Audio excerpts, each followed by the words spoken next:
Thank you, Deputy Speaker. On Monday this week, the Liberal Party celebrated Robert Menzies' Forgotten People broadcast. We can take many lessons from it, particularly the timely reminder that family life is at the heart of our nation. But it also reminds us that some things never change, Deputy Speaker.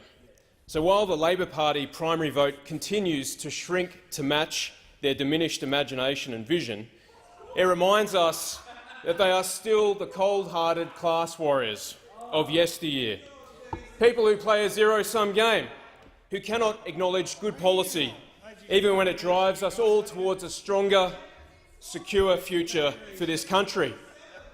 As Menzies himself said, the class war is always a false war, Deputy Speaker, and the topic of this debate is exactly that. The class warriors are seeking to ignite a class war. Now, Deputy Speaker, we're living in a very dangerous world. The tragic events of this week confirm that.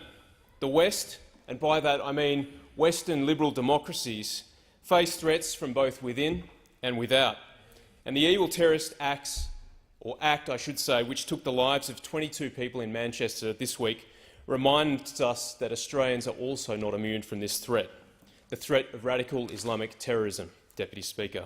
And so the core task of government is to secure the Australian people so they can live peaceful lives and pursue their own ambitions and happiness. To be free, we need to first be secure. The coalition government, therefore, is delivering national and economic security to the Australian people, and we are doing so in a competent, just and fair manner. And our budget priorities reflect this fact.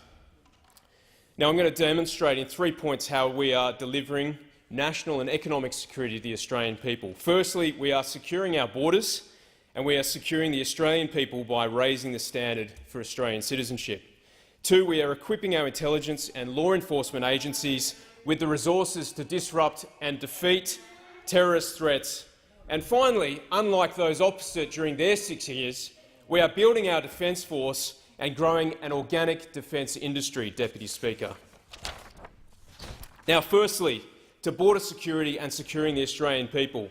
This government, since taking office in 2013 and commencing Operation Sovereign Borders, has stopped the boats. We have secured our borders.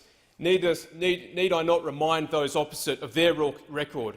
50,000 illegal arrivals on 800 boats, 1,200 deaths at sea to the cost of $13.7 billion, with an ongoing cost of $1.9 billion, Deputy Speaker. Since OSB started, this government has turned 30 boats around.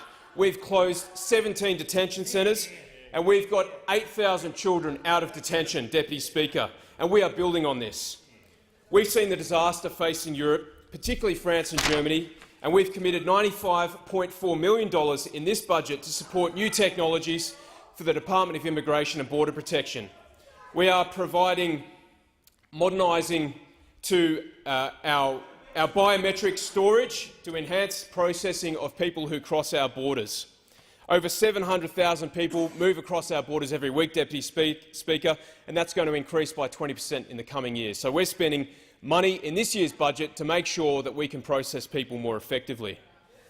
We're also committing $12 million over the next 4 years to introduce tougher standards for Australian citizenship, making sure that people can have competence when it comes to English. They have an allegiance to Australia, they commit to our values and laws, and they demonstrate a willingness to integrate into our society.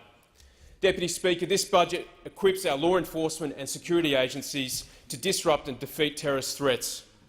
Since coming to office in 2013, we have increased CT funding for those charged with protecting Australian people. We've introduced 8 tranches of legislation, which strengthens the ability of intelligence and law enforcement agencies to investigate, track, arrest and prosecute homegrown terrorists. And this year, in this year's budget, we've committed $321 million to increase the Australian Federal Police's ability to counter threats and to do their work of policing those who would cause harm to the Australian people. Finally, Deputy Speaker, defence. We are maintaining our commitment to increase defence spending to 2% by 2021. Under Labor, we went to the lowest spending for defence since 1938. Since 1938. On your watch, you treated defence like a giant ATM, and we are still recovering from it. This government cares about securing the Australian people, and this budget demonstrates our commitment to those priorities.